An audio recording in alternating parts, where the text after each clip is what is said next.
One by one, the cabinet is going to be removed or resign, leading up to, I was given that by October, we were going to see the removal of the administration and that there was going to be justice, that there's going to be responsibility taken for the illegal activities between Doge and the humanitarian crisis with immigrants and deported U.S. President Donald Trump is facing impeachment. You are watching Joseph TV show, the place to be. Donald Trump is far and away the most corrupt president in all of American history. He's a criminal. He's a convicted felon. He's an insurrectionist who tried to overthrow the republic so that he could stay in office illegally. More than any other president who has ever held that office, Donald Trump deserves to be impeached and removed from office. Throw the republic. Donald Trump is far and away the most corrupt president in all of American history. He's a criminal. He's a convicted felon. He's an insurrectionist who tried to overthrow the republic so that he could stay in office illegally. More than any other president who has ever held that office, Donald Trump deserves to be impeached and removed from office and then prosecuted for his many, many crimes. And now we have the first articles of impeachment being filed against this piece of shit criminal. Let me read just a little bit. Here's a headline from The Hill. Michigan Democrat files articles of impeachment against Trump. Quote, I have introduced articles of impeachment against President Trump. When Trump ignores the Constitution, Congress, and the courts, he is not fighting for America. He is tearing it down and endangering our democracy. This from Congressman Shri Thanadar. Now, I don't expect these articles of impeachment to go anywhere. Democrats simply don't have the numbers, and the Republican Party is still too much of a cult. But Donald Trump, in addition to being a criminal, is the most unpopular president at this point in his presidency in a century. Donald Trump is horribly unpopular, historically unpopular. One poll has him at 39% approval. That is abysmal.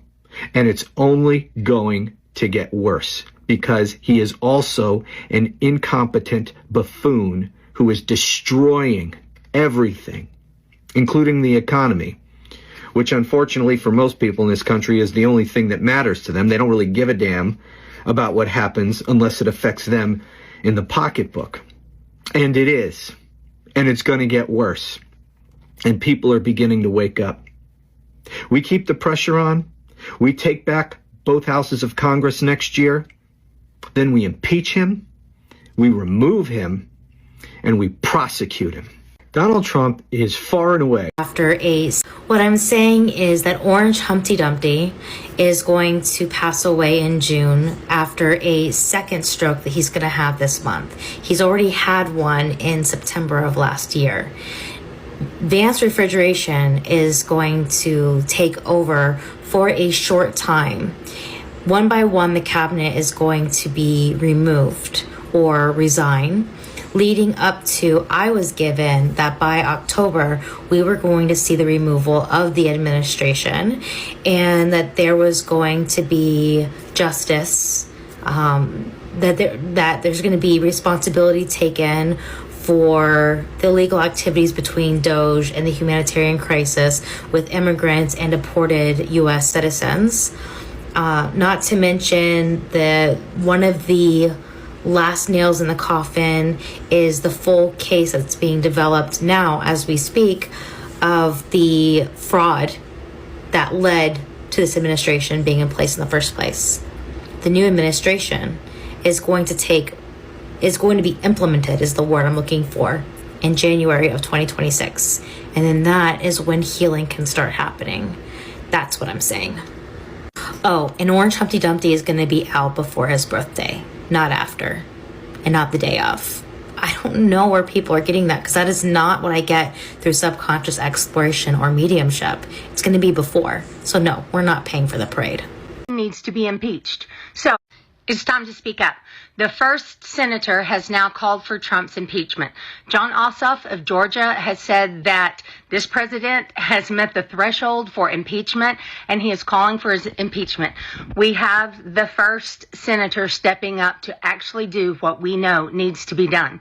So now, all of you, call every senator and every representative that you have and tell them we demand them join Senator Ossoff, because we all believe that he needs to be impeached. So everybody be aware. Use the five call app. If you don't have it, get it. It's easy, and it will help you get the numbers to go directly to your representative's office. Let's support this. And everybody send a shout out to Jon Ossoff that, we've been waiting for this for months, but, better late than never, buddy. Thanks for stepping up and doing it. And go out there and love your neighbor. It's time to speak up. Here's Joe from Georgia. So voting has consequences, and those voters in the states of Kentucky and West Virginia are finding out that their vote, which, by the way, was overwhelmingly for Donald Trump in 2024, is coming back to haunt them. And the haunting is in the coal industry. The coal industry's had a tough time for decades. However, they had seen a new revival in that because they had a huge buyer in the world. Guess who? China. China is the biggest consumer of coal in the world, and they were buying it from companies out of West Virginia and Kentucky, where thousands of people are employed in the coal industry to make their living. Well, those people have been voting staunchly Republican for years. Well, in this instance, they are finally finding out that maybe they made a mistake. And not maybe, because the coal industry, once again, the largest consumer in the world of coal, is China. The tariffs have made it to where China will not buy American coal. And without buying American coal, you're putting tens of thousands of people out of work in Kentucky, in West Virginia. So once again, voting has consequences, and you're finding out in Kentucky and West Virginia. Good luck. Hey community, we're back with an exciting update. Following a recent May Day of action, over 500,000 people have signed on to impeach Trump again. On May Day, we partnered with Citizens Impeachment for the National Day of Action, where we reached out to hundreds of thousands of grassroots supporters, calling on Congress to immediately impeach and remove Donald Trump from office. Recent polling data from ASO Communications and Research Collaborative shows that just a few months into Trump's return to the White House, 52% of likely voters across the ideological spectrum somewhat or strongly support impeaching him, including 84% of Democrats, 55% of independents, and even 20% of his fellow Republicans. 16 members of Congress are now on the record in support of impeaching President Trump. Representative Al Green of Texas has pledged to introduce articles of impeachment, and on May 1st, Representative Sri Thanedar of Michigan introduced impeachment articles of his own. Since Inauguration Day, our team of experienced and passionate constitutional lawyers has documented a growing list of abuses of power President Trump has committed. In our last video, we shared these impeachable offenses, and since then, the list has grown significantly, some of which include illegal kidnapping, detention, and unconstitutional removal of U.S. residents, migrants, and asylum seekers to foreign prisons, unlawfully attempting to deport immigrants for peacefully protesting, and planning the forced removal of Palestinians from Gaza.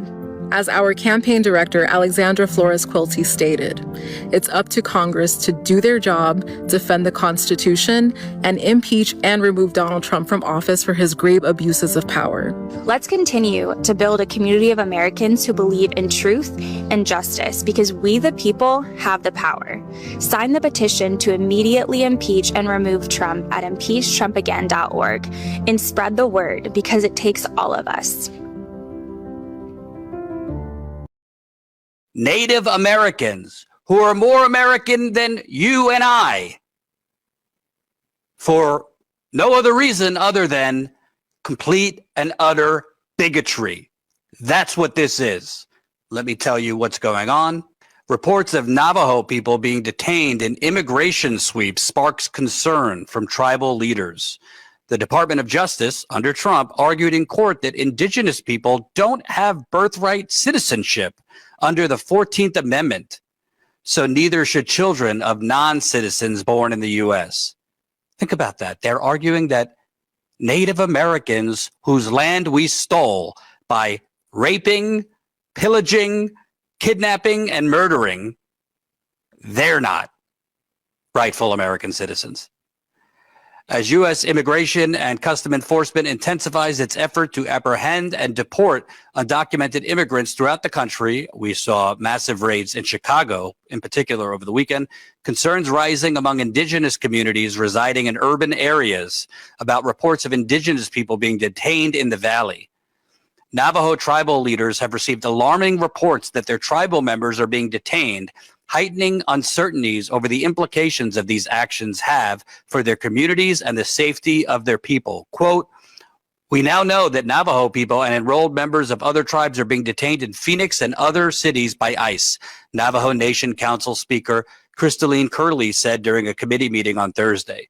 The reports that we have received indicate that we need to coordinate an operation or some type of response to help our enrolled tribal members here on Navajo Nation. But wait a minute, MAGA. I thought that this was about going after criminals. I thought this was about going after the people bringing in fentanyl. I thought this was about going after the people that murdered Lake and Riley. I thought that this was about going after the bad ones, as Trump said. They're not bringing their best.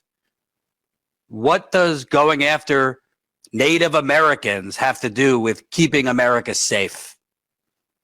Absolutely nothing. And I don't give a shit if you want to subscribe. If you want to unsubscribe, because I'm not going to feed. The people who are for it, what's their mindset? They're scared. They're afraid those people, those immigrants are going to come over here and take their jobs. Let me tell you something. You can build a wall 50 feet tall, and smart Hispanics, Latinos, smart Ecuadorians, smart others are going to tunnel under that wall and come up in their friend's house on the other side. You can build walls until hell freezes over. You will not keep that immigration from happening, and you better hope we don't keep that immigration from happening. We need those people. Do you know what will happen to the economy of this country if we take all the people who are brown-skinned immigrants out of this country, if we send them back? Do you know what will happen to our economy? Do you know what will happen to farming in California? Do you know what will happen to the price of your fruit? Do you know how hard it will be to get a good avocado? Do you have any idea what will happen to this country's economy if all those brown-skinned people go back to Mexico? I don't think we do. I don't think people have thought about that because they are being taught not to think. They are using a language. Right now, we are using a language that includes words like extremism and ugly language about people who are different from ourselves. People are listening to those words. They aren't listening to the philosophy behind them. They aren't listening to core principles which this person has none of. The people who are for...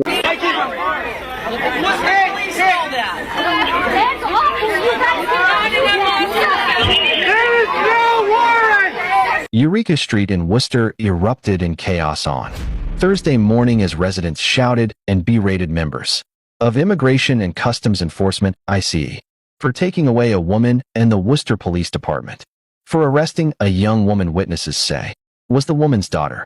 A baby was also with the two women, and it was unclear what happened to it, as both women were arrested. More than 30 people were at the scene following the arrests, including one Worcester City Councilor. Witnesses told Mass Live about the two arrests. Near 31 Eureka Street, no names were provided for the two women. Jill Phillips of Worcester said she was there at the scene by 11 a.m. Phillips said ICE had already taken the woman into custody and said she was placed in a van in the middle of the street. ICE was here, the community gathered. We found out that they didn't have a warrant. They didn't have not just a judicial warrant, they didn't have a warrant at all. They wouldn't present it. And the community decided that these women were free to go, and the women decided to go and exercise their right to leave because they were not being detained. At that point, the police continued to try to brutalize them, to rip the baby out of the mother's arms, 4-week-old baby, it looks like, and the community tried to intervene and help them.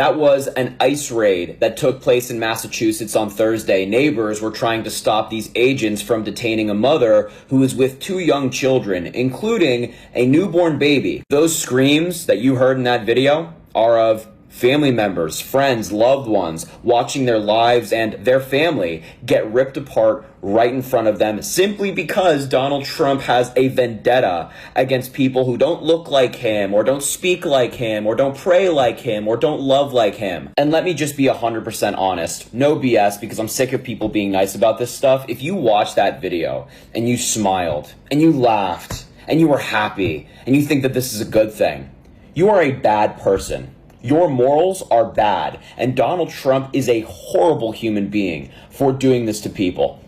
Plain and simple. I say this with seriousness and respect, but your department is out of control. You are spending like you don't have a budget. You're on the verge of running out of money for the fiscal year. You are illegally refusing to spend funds that have been authorized by this Congress and appropriated by this committee. You are ignoring the immigration laws of this nation, implementing a brand new immigration system that you have invented that has little relation to the statutes that you are required, that you are commanded to follow, as spelled out in your oath of office. You are routinely violating the rights of immigrants who may not be citizens, but whether you like it or not, they have constitutional and statutory rights when they reside in the United States.